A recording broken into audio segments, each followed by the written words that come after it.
A gente tem um convidado. Nós vamos abrir o nosso Band News no meio do dia de uma forma diferente, de uma forma com uma entrevista. A gente tem na ponta da linha para conversar com a gente uma das figuras que vai ocupar o noticiário com muito destaque. Ele foi deputado estadual pelo estado do Amazonas, foi vice-prefeito de Manaus, foi vice-governador, foi governador do estado do Amazonas e é senador do Amazonas e vai ocupar o cargo de presidente da CPI da Covid, senador Omar Aziz, que já está na ponta da linha com a gente, é isso? Olá, o senador, a gente já consegue ver o senador. Senador, muito obrigado por aceitar o nosso convite. Antes da gente entrar nos assuntos da CPI, eu queria que o senhor falasse um pouquinho, desse um testemunho pessoal. O senhor é representante de um estado onde a Covid atacou de forma furiosa. O estado do Amazonas, a cidade de Manaus, virou aquilo que uma região da Itália conheceu e durante muito tempo foi o centro das atenções do Brasil, crise do oxigênio, e o senhor tem uma dor pessoal, familiar, também uma experiência triste com a Covid. Eu queria que o senhor falasse um pouquinho sobre isso antes da gente entrar nos assuntos da CPI. Obrigado por aceitar o nosso convite, senador. Boa tarde, Eduardo. Boa tarde a nossa querida Débora. E é um prazer falar com vocês. E é minha obrigação a gente falar sobre o que nós vamos fazer, o que é que podemos fazer. Eduardo e Débora, o Amazonas ele tem dificuldade logística, né? Nós não temos ligação por terra com o resto do Brasil. Nós temos uma BR-319, que ela nunca foi asfaltada na década de 70, depois nunca mais. A primeira onda, para você ter uma ideia, já se falava sobre o Covid no mundo. Então, como entrou o Covid no Amazonas? Nós estamos a 4h30 de Miami. Nós estamos do lado de Miami. É muito mais rápido chegar em Miami do que chegar em São Paulo, para você ter uma ideia. Então, quem levou a Covid para o Amazonas? A classe média alta, que em janeiro, fevereiro, tira suas férias em Miami, Los Angeles, vai para a Flórida ali, muitos têm residência nessas regiões. Quando voltaram, sem barreira sanitária, já tendo a pandemia no mundo, sem nenhuma fiscalização, trouxeram o vírus para o Amazonas. Esse vírus que essas pessoas trouxeram, tanto é que no primeiro momento, todos esses pacientes foram para hospitais particulares, procuraram os hospitais particulares, e isso se espalhou com uma rapidez tão grande. Por quê? Manaus é uma cidade de 11 mil quilômetros quadrados, que tem mais de 2 milhões de habitantes, e contato, veio carnaval, veio festas, e começou. Sem estar preparado, como nenhum estado estava preparado, nenhum município preparado, principalmente na questão de UTIs. Aí nós tivemos uma primeira onda muito grande. Aí veio um discurso de alguns, não, deixa contaminar porque vai ter imunização de rebanho, sem nenhuma comprovação científica sobre a doença, começou a se passar informações não positivas. O governo fez lockdown e tal, tiveram lá as suas providências. A segunda onda, ela foi letal. Essa variante 1 é letal demais. Nos primeiros dias você já compromete praticamente todo o seu pulmão ou outros órgãos, e aí veio uma quantidade muito grande de óbitos e veio o caos. O caos se instala quando começa a faltar, no início de janeiro, oxigênio. A empresa que produz oxigênio no Amazonas, a White Martins, ela não tinha capacidade, e aí vem a CPI. A CPI, um dos fatos determinantes do senador Randolfo Rodrigues foi o que aconteceu na falta de oxigênio na cidade de Manaus e no estado do Amazonas, porque se espalhou para o estado do Amazonas. Então, veja bem, eu vivi aquilo, eu estava em Manaus, infelizmente, todos nós perdemos muitas pessoas, e uma coisa que eu digo, Eduardo e Débora, essa CPI, a Covid, não é uma CPI abstrata, não é uma CPI que as pessoas ouviram falar, a CPI dos Correios. O feirante, o camelô, o trabalhador de uma indústria, ele não está nem preocupado com isso. O máximo que ele diz, esse pessoal tudo é bandido, tem que prender todo mundo, mas não sabe nem o teor do que está sendo investigado. Não se aprofunda porque não está na casa dele, não é preocupação dele. A Covid é diferente. Ela está na casa de todos nós, ela está no nosso vizinho. A gente perdeu um parente, um amigo, a gente tem um conhecido que está entubado, tem pais que perderam filhos, tem filhos que ficaram órfãos de pai e mãe, perdemos pessoas queridas, e ela não tem classe social. Ela dá em pobre, dá em rico, não interessa se o cara é bilionário, não será salvo, porque é uma doença lotérica, uma loteria. Tem nego que pega essa doença e tem condições financeiras, mas não consegue sobreviver. Então é uma loteria. Tem pessoas que adquiriram Covid que não sentiram absolutamente nada. No máximo uma dor do corpo, como se fosse uma gripezinha qualquer. Mas tem outras pessoas que em 3, 4 dias vão a óbito. Estão totalmente desconhecidas. Agora, senador... E a gente está fazendo... Oi, querido. O senhor está fazendo, quer dizer, o Senado brasileiro vai fazer uma CPI, não porque a doença é mortal, letal, porque na avaliação do Senado nós não temos apenas uma questão sanitária, mas a gente tem uma questão administrativa para discutir, seja por fatos criminosos, seja por incompetência, porque do contrário não haveria motivo para uma investigação, haveria motivos para, de repente, reforçar o orçamento da saúde ou coisa parecida. E lendo o objeto da CPI, eu demorei 90 dias para ler o objeto da CPI. Tamanha a extensão, a ambição e o desafio que o senhor tem pela frente. Porque não é só ação e omissão do governo federal, que já seria trabalho para uma vida, mas é ação e omissão do governo federal, o desafio que o senhor descreveu em Manaus com a falta de oxigênio, que esse sim é cirúrgico, mas além disso foi incluído o desafio de investigar a transferência de recursos, ou uso dos recursos por governadores e prefeitos, tudo isso em 3 meses. Nós já podemos contar que haverá um pedido de extensão de prazo, porque todas as CPIs, ou pelo menos a esmagadora maioria, e eu acompanho a CPI desde a abertura da democracia, todas elas estendem o prazo para poder concluir o relatório. E 3 meses, é um prazo curto. O senhor entende que é possível fazer tudo aquilo que está previsto para o senhor fazer em apenas 3 meses? Só para você ter uma ideia, Eduardo, já tem 170, parece, requerimentos para ser analisados amanhã. Lógico que, eu volto a repetir, a CPI é diferente do ponto de vista. Quando você acompanhou, e como você está dizendo, você acompanha a CPI desde a redemocratização do país, a CPI, quando é feita numa estatal, dentro do Congresso, aí você pega a CPI dos anões, CPI do mensalão, CPI dos Correios, CPI da Petrobras e outras CPIs, quando você começa a investigação ou anuncia que vai investigar, se estanca o problema. As pessoas fogem, todo mundo fica com medo de ser envolvido, um não conversa com o outro. Essa questão da CPI da Covid não é iniciando a CPI que vai estancar o vírus. Nós não temos como estancar, não há esse milagre de estancar o vírus. É lógico que se ela demorasse 90 dias e precisar ser prorrogada por mais 90, será prorrogada. Agora, ao mesmo tempo que a gente estiver fazendo investigação, nós temos que procurar também soluções para os problemas que nós estamos tendo no Brasil hoje. E uma delas é a questão da falta de vacina. Hoje mesmo, Manaus, o prefeito soltou uma nota, não tem mais vacina. Acabou a vacina.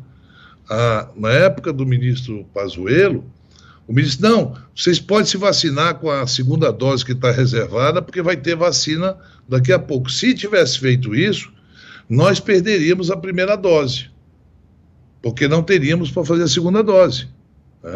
Então, essas coisas todas que estão acontecendo, e você tem razão, muita coisa.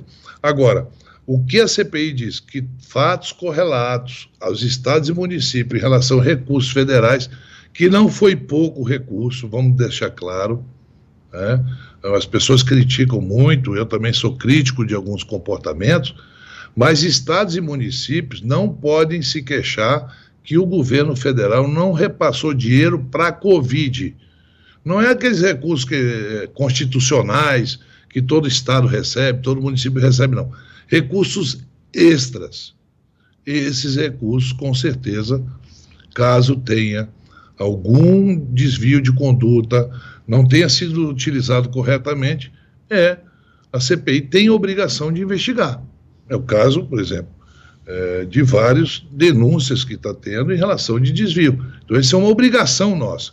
Mas não é só denunciar, não é só culpar, é também levar propostas para agilizar que a gente possa amenizar o sofrimento dessas pessoas, Eduardo.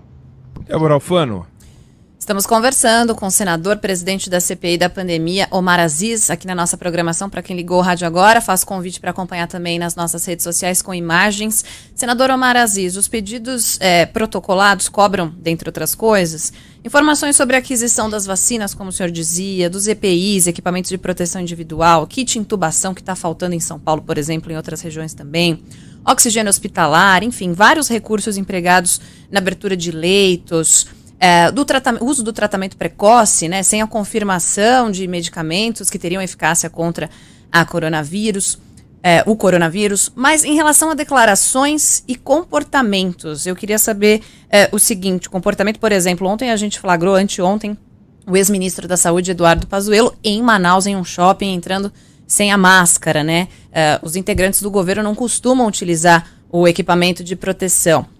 Em relação a essas declarações, comportamentos, a ausência de uma campanha de comunicação, qual que é o peso dessas condutas na CPI? Elas também serão levadas em consideração? E, a partir da constatação de irregularidades, o que acontece com esses envolvidos? Veja bem, o negacionismo foi um dos grandes problemas que tivemos no Brasil. Eu diria 90% da imprensa brasileira orientava a população a usar máscara, a usar álcool e gel, que não fizesse aglomeração. Todos os telejornais mostravam essas aglomerações, criticando festas clandestinas, criticando, relaxou o lockdown, já todos os bares lotavam, como se nada tivesse acontecendo. Isso eu vi em vários telejornais, a crítica feita pelos jornalistas, pelos editoriais e tal. Então isso foi um problema. Veja bem, quando um ministro, ou ex-ministro da saúde, ele vai a um shopping sem máscara, o que ele passa para a população nesse momento? Não, se o ministro da saúde está fazendo isso, por que eu não posso fazer isso? Isso foi um grande retrocesso e dificuldade para se trabalhar em relação a essa questão. Então, veja bem, foi uma série de equívocos cometidos, por isso a CPI vai fazer uma linha cronológica de investigação, desde o dia que o Mandetta tomou conhecimento sobre a questão do coronavírus, qual foi o planejamento, qual foram as barreiras sanitárias. Só para você ter uma ideia, a única barreira sanitária que foi feita, Débora, foi para aqueles brasileiros que estavam na China, na cidade de Wuhan, que vieram para o Brasil e fizeram quarentena. Foram para uma cidade de Anápolis e passaram lá 15 dias. Foram os únicos. Não houve um fechamento, nenhum país ficou proibido de entrar no Brasil. Qualquer avião internacional pousava no Brasil e entrava sem sequer se medir a temperatura dessas pessoas. Agora o Brasil está proibido de entrar nos maiores países do mundo, inclusive nos Estados Unidos. Os Estados Unidos proibiu a entrada de brasileiros, as pessoas têm que ir para o México, estão lá indo para Cancún, quem tem condições financeiras, fica 15 dias lá para poder entrar nos Estados Unidos. Fora outros países europeus que proibiram a entrada de brasileiros, que não pode pousar avião vindo do Brasil. Essa providência nós nunca tomamos. Até hoje não tomamos isso. Agora, não senador, houve isso. Há muita curiosidade das pessoas sobre como funciona uma CPI, porque o que a gente vê são as imagens dos discursos ferozes, dos parlamentares falando duro e tentando muitas vezes humilhar quem vai depor. E o senhor tem um papel importante como presidente da CPI, porque o objetivo do senhor não é patrocinar um espetáculo, mas patrocinar uma investigação produtiva. Eu queria saber como é que o senhor vai fazer para conter esse impulso de alguns ao show, ao espetáculo e antecipar o processo eleitoral, tirando proveitos da CPI para gastar menos na campanha e sair bonito na fotografia. Eduardo, eu não me permito, você com certeza, como jornalista e um jornalista já experiente, e a Débora, bem mais jovem do que você, não vai se permitir que um político, senador da República, queira tirar proveito de 400 mil óbitos no Brasil. É impossível alguém pensar que eu vou permitir isso. É impossível. Eu perdi meu irmão e eu não culpo ninguém. Meu irmão foi atendido, em 4 dias ele teve o pulmão comprometido, foi entubado e foi ao óbito. Ele era 10 anos mais novo do que eu. Mas ele não é a única vítima, eu não tenho vítimas, todas as famílias brasileiras, todas perderam alguém ou alguém conhecido. Não dá para entrar na minha cabeça que eu vou permitir que alguém, por questões eleitorais, vá levar isso e achar que fazendo uma pergunta agressiva para o convidado ou convocado irá resolver o problema. Ali não vai ser um tribunal de julgamento. Não será tribunal, nós não vamos prejulgar ninguém. Nós vamos investigar. O relatório final literalmente tem que ser técnico. E as perguntas vão ser literalmente técnicas. Não dá para a gente sair e fechar. E aí, vocês da imprensa terão um papel importante nessa fiscalização, muito mais do que eu, que estarei ali e vou tentar, sim, policiar esse tipo de comportamento, de quem quer que seja, para que a gente não distorça, achar que uma CPI que está investigando 400 mil óbitos que vai chegar, nós chegaremos nos próximos 60 dias, enquanto a CPI estiver funcionando, por isso que eu disse há pouco, a CPI iniciada, ela não estanca o vírus. Nós chegaremos a quase 500 mil mortes, 500 mil vidas. E alguém acha que com discurso de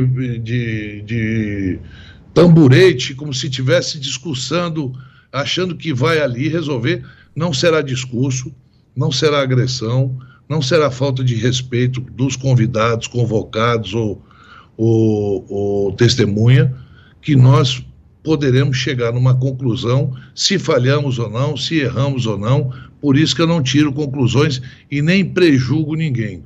A experiência de vida que eu tenho me diz o seguinte: quando você prejulgar uma pessoa ali, quando você apontar o dedo para aquela pessoa, talvez aquela pessoa possa ser responsável, mas os filhos dele, os parentes dele, a mãe dele não merece que você exponha uma pessoa publicamente, porque depois, se provando ao contrário, que essa pessoa é inocente, o filho dele já recebeu bullying na escola, já foi taxado de tudo, já sofreu, ficam sequelas para essas crianças, e a nossa responsabilidade, porque são muito sérias acusações. Você imagina um país com 500 mil mortes, chega e vai acusar alguém que ele que é o grande responsável por essas mortes. Então ninguém merece isso, Eduardo. E você e a Débora, com certeza, e assim como outro jornalista brasileiro, tem que ficar muito atento. Tem que questionar, não, isso aí não é uma pergunta técnica. Isso aí é para aparecer, isso aí é para tentar tirar foto. Ele está tentando ganhar uma eleição em cima dos óbitos brasileiros. E nós não podemos permitir isso. Nem eu como presidente e vocês, muito mais como jornalista que tem a obrigação de relatar os fatos. Senador. Vocês relatam o fato. Senador Omar Aziz, aproveito para fazer 2 perguntas. O senhor disse sobre a convocação. O senhor já disse ter discutido com integrantes da comissão para evitar a convocação do ministro da Economia para prestar depoimento na investigação.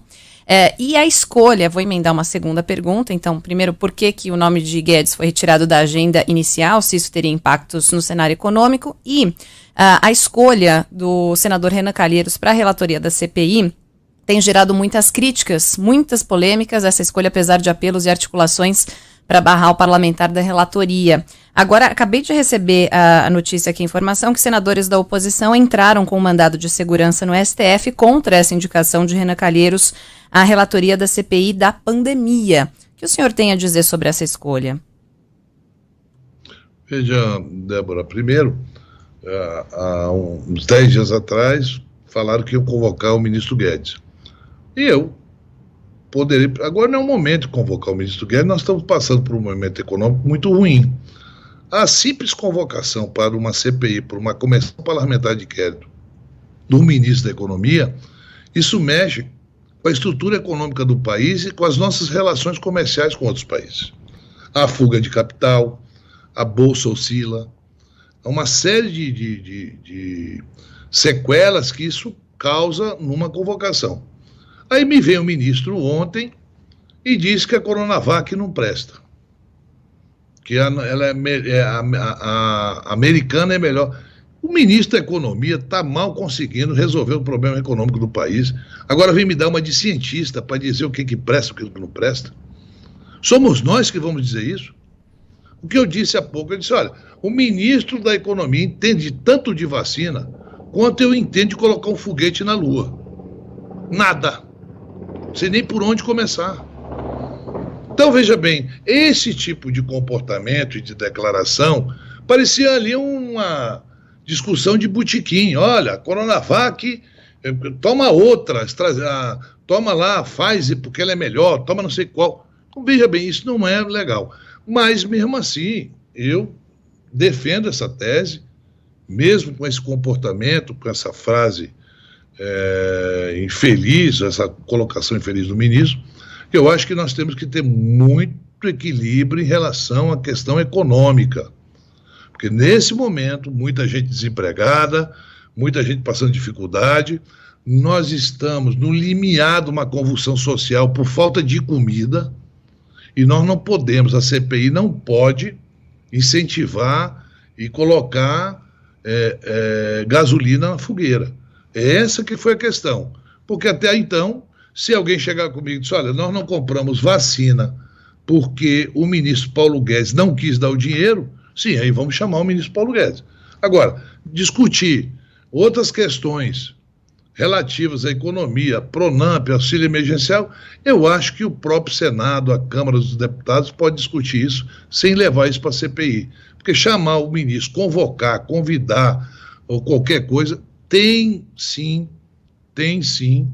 grandes repercussões internacionais negativas, porque o grande responsável e a grande garantia da economia no mundo é a política econômica para investimento, para segurança jurídica, e isso o ministro tem que ter. Por isso também a cautela.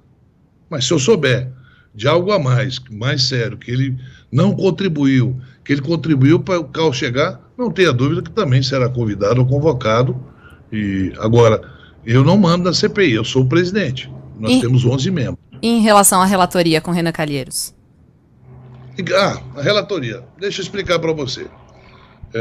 Os dois maiores partidos, o maior partido da Câmara, do Senado, desculpa, é o MDB. E o segundo maior partido é o PSD. O MDB tem a primeira escolha, ele escolheu a relatoria. E o PSD ficou com a presidência da CPI. Então vamos lá. Até há 10, 15 dias atrás, o relator seria o senador Eduardo Braga. Não sei se você lembra disso. Está lembrada? Uhum. Né? O senador Eduardo Braga. Bom, deu o Eduardo, numa sexta-feira, ele me disse, mas eu vou abrir mão de ser relator, e sobrou o Renan Calheiros, que é do MDB, que tem direito à relatoria. O acordo era presidência PSD e relatoria MDB. Quem escolheu o Renan, ou o MDB, que é o maior partido, para ir para lá, não fui eu, e nem os outros membros. Nós fizemos um acordo. Tanto é que eu não enganei ninguém. todos os votos que eu tive, que foram 8 membros da CPI votaram em mim para ser presidente, sabiam com antecedência que, caso eu fosse presidente, eu iria honrar o compromisso da maior bancada de ser a relatoria, que no caso é o senador Renan Calheiros. Agora, veja bem, o Renan não é maior do que a CPI. A opinião dele não se sobressai sobre 11 senadores. Eu acho que estão criando fatos no sentido, não é a questão Renan. Hoje é o Renan, amanhã pode ser outro senador. Agora, a CPI vai continuar, Débora e Eduardo, independente se Renan for ou não relator. Se o Supremo decidir alguma coisa lá em relação ao senador Renan, e tiver que escolher outro relator, ela vai continuar. Então, nós queremos investigar. Nós não queremos aqui prejulgar ninguém. Mas eu não entendo qual é o medo da CPI. Não sei se tem mais medo da CPI ou o maior medo é o Renan. Até agora eu não consigo entender. Agora, senador Omar Aziz, presidente da CPI, eu chamo de CPI da Covid, o seu nome oficial é CPI da pandemia, né? Acho que é esse. Mas por trás das câmeras, eu falei sobre o show, sobre o espetáculo, que o senhor já respondeu, mas por trás das câmeras tem uma estrutura, né? Porque os 11 senadores, da mesma forma que o senhor não sabe lançar foguete para a Lua, lidar com esse volume extraordinário de informação não é coisa para 11 pessoas sentadas numa mesa e falar: me passa aquele papel 1226, né? Porque os senhores vão pedir relatórios extensos, relatório do TCU, relatório do Ministério Público, e vão receber um volume de informação que exige tratamento, cruzamento, eventualmente uma quebra de sigilo aqui ou acolá, documentos, contratos internacionais, a proposta da Pfizer, vai ter um monte de coisa, mas só o caso de Manaus, de trança de documento, o governo do Amazonas, Prefeitura de Manaus, requisitando os contatos telefônicos com ministros, enfim, é um volume muito grande de informação. Conta para nós como funciona, qual é o bastidor, como é que é essa estrutura de apoio aos senadores para que a investigação seja eficiente. A comissão ela tem o poder de requisitar qualquer técnico, seja de TCU ou de Polícia Federal, e dos técnicos que nós temos, que são ótimos técnicos dentro do Senado Federal, para que possamos nós dar um enxugamento a tudo isso. Tem lá 170 requerimentos, eu não sei, mais de 170, eu não sei o número exato, não vou nem te dizer aqui porque eu não sei ainda. Nós vamos nos debruçar sobre isso 6 horas da tarde. Mas tem muitos que são um parecido com o outro, que um resolve 3, 4. A informação que eu tive é que tem uns 4, 5 requerimentos convocando Pazuello. Então, você vai dar reduções nisso. É lógico que essa questão que mexe com números e tal, você tem uma equipe para poder levantar isso. O TCU nos ajuda a chamar membros técnicos do TCU para que possa nos dizer. É simples, você repassou para o estado do Amazonas X milhões, nós queremos saber onde que você aplicou esses X milhões. Ele vai ter que provar isso aí, ele tem 10, 15 dias para responder. Ou para o estado de São Paulo, ou para Santa Catarina, para qualquer estado. Né? Isso aí, os técnicos que estão acostumados a mexer com esses números, podem nos dar uma coisa. É lógico que não é nada fácil, na teoria as coisas parecem fáceis, a tua preocupação, Eduardo, é válida, até porque você não quer uma CPI para palanque político, mas quer uma CPI para resultados. Quando você faz essa pergunta, a tua preocupação é resultados. Né? E você tem toda a razão em ter essa preocupação, que é a minha preocupação. Mas nós iremos chegar num denominador comum e nós podemos sim apresentar resultados e dar transparência a tudo isso que as pessoas, ou nos requerimentos, ou os senadores estão fazendo, ou a sociedade quer saber. Senador Omar Aziz, vamos então ao cronograma, né? Os próximos passos desta CPI instalada nesta semana. O plano de trabalho será definido amanhã com a análise dos requerimentos, não são poucos, como o senhor já disse. Além dos ex-ministros da Saúde, que a gente já sabe que serão os primeiros a serem ouvidos, quem mais está nessa lista dos nomes que serão convocados a prestar depoimentos? E já ficou decidido se os depoimentos serão presenciais ou não? Veja bem, os depoimentos serão presenciais. A minha presença, a presença do relator e do vice-presidente será sempre lá na comissão. Né? nós estaremos sempre lá, então, só se acontecer um fato qualquer que o Randolph me substitui ou ele não possa ir, mas nós teremos presença realmente ali. Eu acredito que a presença da maioria dos membros da CPI estarão presencialmente. Por ontem eu vi a participação, né, de estar ali. Lógico que as pessoas que forem fazer a audição lá, depoimento, ser testemunha, tem que ser presencial, vai ser presencial, com toda a segurança que nós temos que dar, afastamento físico das pessoas, para que a gente não tenha tipo de problema. A outra questão é o seguinte, você me pergunta, amanhã sim, nós iremos aprovar o plano de trabalho. Após a aprovação do plano de trabalho, a gente vai pegar em cima do plano de trabalho esses requerimentos que terão prioridades em cima do plano de trabalho, aprovar esses requerimentos. Na terça-feira, o primeiro a ser ouvido, já acordado, que a gente quer seguir a cronologia da Covid, será o ministro Mandetta. Então, por aí por diante, nós iremos ouvir primeiro os ministros, os ex-ministros e o atual ministro, né, serão os primeiros a serem ouvidos. E aí, sim, tem requerimento chamando Fábio Van Garten para depor, outros membros, outras pessoas envolvidas nisso, que serão ouvidas. E no caso específico de Manaus e do Amazonas, lógico que Manaus e o Amazonas vão ter que ser ouvidos a falta de oxigênio. Agora, nós não podemos aqui, porque como a CPI é muito dinâmica, um fato atropela o outro.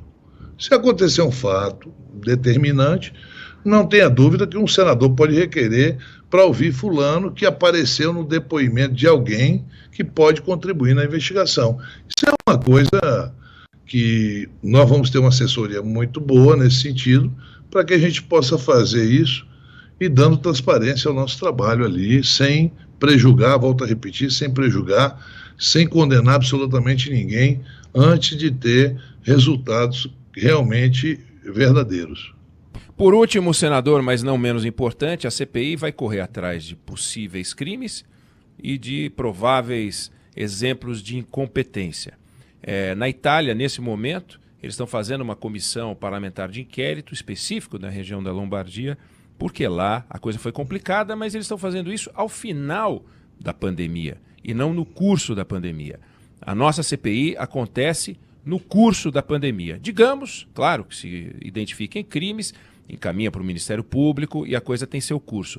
Mas caso a gente identifique casos passados de incompetência, qual vai ser o valor dessa descoberta nesse momento que não poderia acontecer, digamos, daqui a alguns meses, quando o processo de vacinação avançasse e a pandemia tivesse num ciclo um pouco mais sossegado? Qual é a sua leitura sobre isso e qual a diferença, portanto, de fazer agora ou daqui a alguns meses? Bem, primeiro que eu não vejo em lugar nenhum do mundo o fim da pandemia. Nem a vacinação acaba com a pandemia, nem a vacinação acaba com a transmissão. Então, pode ser na Lombardia, em qualquer outro lugar, não existe o fim da pandemia. Infelizmente, Eduardo, é um vírus mutante que a gente não tem conhecimento científico sobre ele. O que já aconteceu de pessoas serem reinfectadas, de pessoas que já vacinaram, adquiriu o vírus, e ele transmite, mesmo vacinado, você transmite o vírus para outras pessoas. Então, nós temos aí uma série de coisas que não é a CPI que vai descobrir. Eles serão cientistas, especialistas. O mundo todo hoje está focado nisso. Vamos lá. O HIV surge no final dos anos 70, tá certo? Como uma doença, como aqui. Não, quem é forte, quem é atleta não morre, não sei o quê. Não foi essa a primeira tese levantada por alguns. Surge o HIV no final dos anos 70, eu era jovem naquela época, né? E era uma doença que, isso não dá em homem, só em homossexual. Você lembra disso, né? Todo o Brasil sabe disso. Aliás, as pessoas que viveram naquela época, não, essa não é doença de homem, isso aí só dá em homossexual e tal. Depois foi comprovado que não. E ela se adquiria através da transmissão sexual e acabou. Aí começou a camisinha, a igreja era contra usar camisinha, aí começou uma série de coisas né? E até hoje a gente não descobriu a cura. O que nós descobrimos até hoje, o HIV é transmissível, se transmite sexualmente, só que tem remédios que você adquirindo o HIV pode te dar uma sobrevida, mas você vai adquirir, você vai ter aquele vírus dentro de você pro resto da vida. Né? Enquanto a imunidade baixa, te cria problema. Então, o H1N1 é outro, que todo ano tem uma nova cepa. Né? Agora mesmo começou a vacinação nas unidades básicas de saúde do Brasil afora, H1N1, que é uma gripe que também levou muita gente ao óbito. Não teve uma pandemia, mas muitas pessoas foram ao óbito com H1N1. O coronavírus, nós não temos ainda conhecimento científico nenhum para nos dizer como é que será o fim da pandemia. Né? Se vier a variante 1, a variante 2, a P1, a P3, a P5, não, o cara pegou... Então, tudo é muito... Nós não sabemos ainda qual é a duração das vacinas que nós estamos tomando. Ninguém pode me dizer que essa vacina, não, você fica imunizado, se você adquirir o vírus, você vai ter uma doença fraca. Não está comprovado. Né? Tem um percentual que acontece, outro percentual não acontece. Então, são muitas dúvidas e desconhecimento científico que nós temos. E eu não sou a pessoa mais preparada para te tirar essas dúvidas. Por isso que quando você fala, olha, lá na Itália no final, não é final. Nós não sabemos se é final.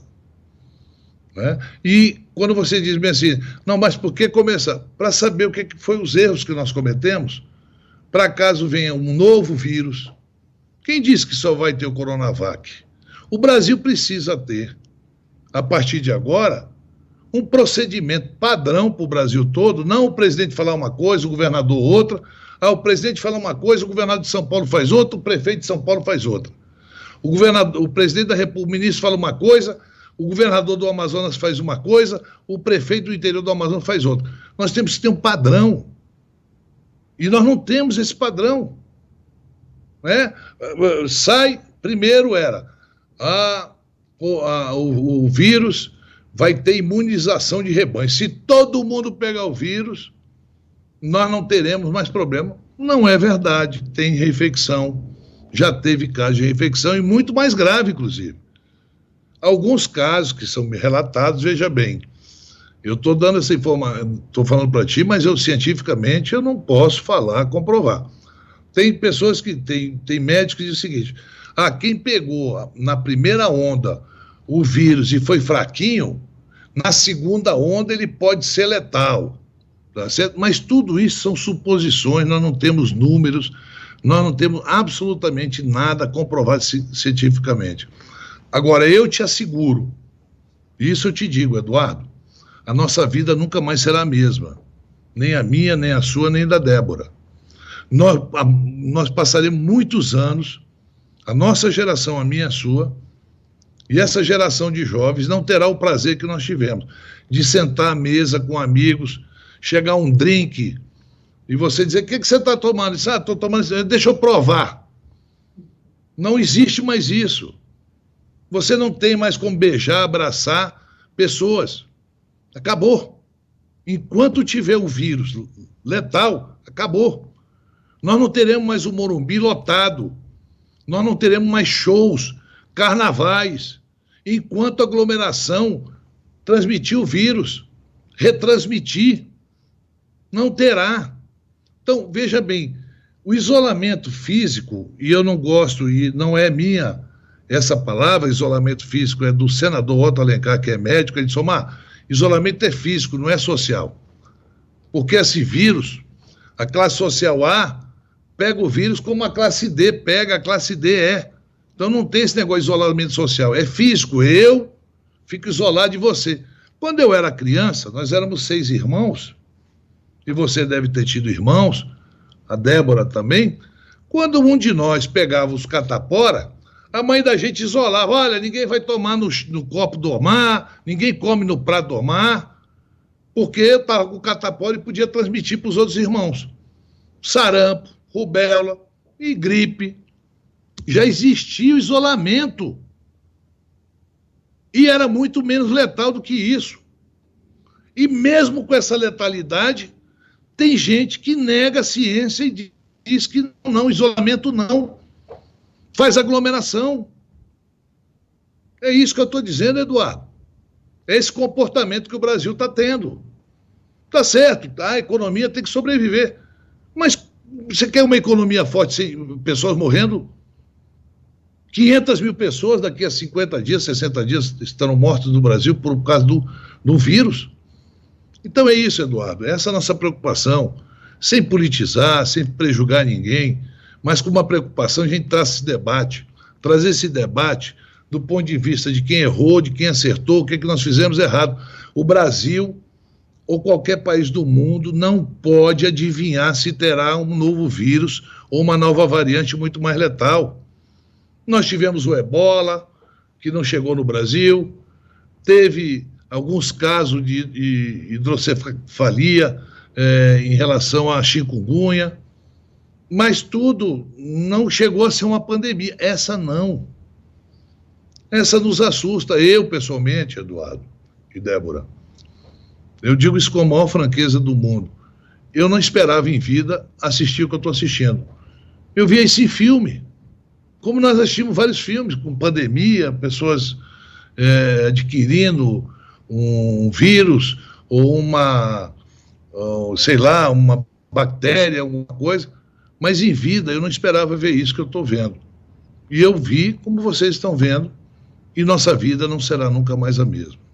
Senador Omar Aziz, presidente da CPI, queria agradecer a sua entrevista, o seu tempo. O senhor vai emprestar agora essa energia toda à condução dos trabalhos mais importantes. Os holofotes vão estar todos sobre o senhor, o senador Renan, se for o relator, vamos ver os desfechos jurídicos, e é a comissão que o senhor vai presidir. Muito obrigado pelo seu tempo, a gente vai importunar o senhor outra vez no momento oportuno. Muito obrigado. Obrigada, senador. Até a próxima. Não. Olha, será um prazer falar com você, Eduardo e Débora. Obrigado pelo espaço.